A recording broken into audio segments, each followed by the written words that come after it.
చాలా మంది రాజకీయ నాయకులు ఉన్నారు, అందులో ప్రజల మనసుని గెలుచుకున్నవారు కొద్ది మంది ఉంటారు, అందులో హరీష్ రావు గారు ఉంటారంటే అతిశయక్తి లేదు. ఈవెన్ మీరు హెల్త్ మినిస్టర్ గా ఉన్నప్పుడు ఏపీ వాళ్ళ హెల్త్ మినిస్టర్ ఎవరంటే మీ పేరే చెప్పేవారు.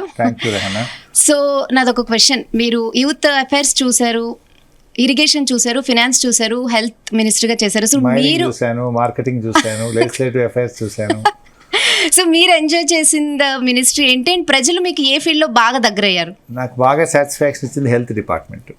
లాస్ట్ వచ్చింది హెల్త్ ఇన్వాల్వ్ అయ్యి, అంటే ఏమైందంటే నీడీ పీపుల్కు ఇమీడియట్ రిలీఫ్, Yes. ప్రజల ప్రాణాలు కాపాడడంలో, కష్టాల్లో ఉన్నప్పుడు, ఆపదలో ఉన్నప్పుడు సహాయం చేసే గొప్ప అదృష్టం వైద్య ఆరోగ్య శాఖలో దొరుకుతుంది, తృప్తి దొరుకుతుంది. ఎంత పని చేస్తే అంత రిజల్ట్ ఉంటుంది. అక్కడ I got more relief and happiness. Okay sir, ఇప్పుడు బీఆర్ఎస్లో మీరు ఫస్ట్ డే నుంచి ఉన్నారు కేసీఆర్ గారితో, కష్ట సుఖాల్లో. సో అన్ని సిచ్యువేషన్స్లోనూ మీరు కేసీఆర్తో ఉన్నారు.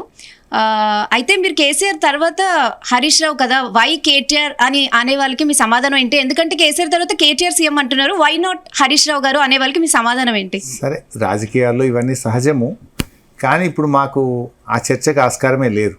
The only leader is KCR, our boss is KCR. మళ్ళీ రాష్ట్రంలో బీఆర్ఎస్ అధికారంలోకి వస్తే కేసీఆర్ గారే ముఖ్యమంత్రి. ఇంకేదో ఈయన అవుతాడు, ఆయన అవుతాడు, ఈయన, ఇవన్నీ ఉత్తముచ్చట్లు. అవర్ బాస్ ఈజ్ కేసీఆర్, కేసీఆరే మళ్ళీ మా సీఎం.